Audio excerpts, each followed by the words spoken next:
आज 6 फरवरी 2022 की तारीख है। इतना जोर देकर इसलिए बता रहा हूं ताकि अपने मानस पटल पर इस तारीख को इतना गहरा अंकित कर लीजिए कि जब कभी कोई आपसे इस तारीख के मायने पूछे, ये बताइए कि आज सुरों का समाधि दिवस है। आज का ही वो रोज है जब स्वरों ने समाधि ली थी। आज का ही वो रोज है जब हमारी लता दीदी अपने भौतिक शरीर को छोड़कर हम सब से विदा हो गई थी। घबराइए नहीं, श्रद्धांजलि नहीं अर्पित करने वाला हूं, क्योंकि श्रद्धांजलि उन्हें अर्पित की जाती है जो हमें छोड़कर कहीं चला गया हो। लता दीदी कहीं नहीं गई हैं, थीं, हैं और हमेशा रहेंगी, क्योंकि जब तक सृष्टि है तब तक स्वर हैं, और जब तक स्वर हैं, स्वर कोकिला कहाँ कहीं जाती हैं। याद रखिएगा, जब जब शब्दों को संगीत देने के लिए स्वरों का सहारा लेना पड़ेगा, हर स्वर से लता का प्रस्फुटन होगा। लता कहीं नहीं गई हैं, हमारे बीच हैं, हमारी बातों में हैं, हमारे शब्दों में हैं, हमारे स्वरों में हैं। आपके दिमाग में आ रहा होगा ये तो सियासत का चैनल है, हम कहाँ संगीतज्ञ लता मंगेशकर के किस्से सुनाने बैठ गए। कोई फिल्मी चैनल तो है नहीं। आपकी जानकारी के लिए बता दूं, अगर लता मंगेशकर ने संगीत की दुनिया में अपने पांव ना रखे होते तो सियासत को बड़ा धुरंधर सियासतदार मिलता। सियासत को फिल्मी दुनिया से शायद इसी एक मायने में ईर्ष्या होगी कि फिल्मों के पास लता थी और सियासत के पास लता नहीं थी। ये सावरकर की देन थी जो लता संगीत की दुनिया में गई।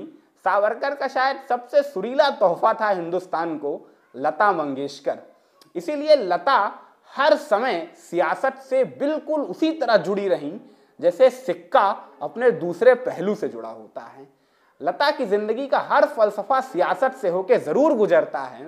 लता की जिंदगी के हर पन्ने में सियासत झलकती है, फिर चाहे वो पंडित जवाहरलाल नेहरू के सामने गाया गया वो गीत हो, इंदिरा गांधी के सामने खींची गई वो तस्वीर हो, या पंडित अटल बिहारी वाजपेयी के साथ उनका अनोखा संबंध, उनका अनूठा रिश्ता जो 5 दशक तक चला था। सियासत के हर फलसफे से होकर लता गुजर गई थी, मगर एक रिश्ता था जिससे कभी गुजर नहीं पाई। वो रिश्ता हमेशा लता को बांधे रहा।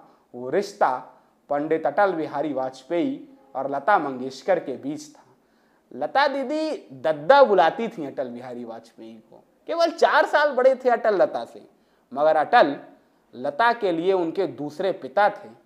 लता अटल को अपना दूसरा पिता कहती थी, पिता तुल्य मानती थी, और अटल लता को अपनी सबसे प्यारी बेटी। आपको जानकर शायद आश्चर्य हो, पंडित अटल बिहारी वाजपेयी का एक काव्य संग्रह था। जब इस काव्य संग्रह को संगीत देने की बात आई तो अटल राजी नहीं हुए। बहुत जोर दिया गया तो अटल ने कहा इसमें संगीत तभी पड़ेगा जब संगीत लता देंगी। अब लता मंगेशकर उन दिनों किसी कारणवश संगीत नहीं करना चाहती थी, या संगीत की दुनिया से बाहर रहने का उन्होंने निर्णय ले लिया था। बात जो भी हो, मगर लता बहुत दिनों से कुछ नहीं गा रही थी और तकरीबन तय था कि आने वाले कुछ दिनों तक नहीं गाएंगी। मगर जब लता को सूचित किया गया कि अटल बिहारी वाजपेयी के काव्य संग्रह को आवाज देनी है, तो लता खुद को रोक नहीं पाई और अटल के काव्य संग्रह को लता ने अपनी आवाज दी और वो अमर एल्बम तैयार हुआ, अंतरनाद।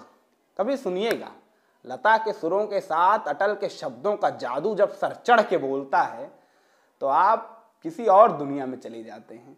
छोड़िए, चलते हैं मूल किस्से पे, यानी अटल और लता के नाम का कनेक्शन क्या है। क्या अटल ना होते तो लता को उनका नाम ना मिलता? ये अटल बिहारी वाजपेयी ने ही कहा था चाय की चुस्कियों के साथ लता से। एक दिन ऐसे ही शाम का मौसम था, लता मंगेशकर और अटल बिहारी वाजपेयी एक दूसरे के साथ बैठ के चाय पी रहे थे, कुछ गपशप कर रहे थे। तो अटल ने लता से यूं ही मुस्कुराते हुए कहा, लता जानती हो, अगर मैं ना होता ना तो तुम्हें तुम्हारा नाम ना मिलता। लता सोच में पड़ गई। लता ने कहा क्यों? अटल ने कहा सोचो, कुछ दिमाग लगाओ। लता फिर सोचने लगी, फिर कुछ नहीं मिला। तो लता ने कहा आप मुझसे 4 साल ही बड़े हैं, मेरे पिता के कोई परिचित उर्चित भी नहीं थे कि आप खुद से नाम रखवाते मेरा, तो मेरे नाम का आपके नाम से क्या कनेक्शन है? अटल ने कहा मेरा नाम क्या है? लता ने कहा अटल। तो अटल ने कहा चलो इसे उल्टा पढ़ो। लता ने उल्टा पढ़ा, पढ़िए आप भी अटल को, ल ट अ यानी लटा।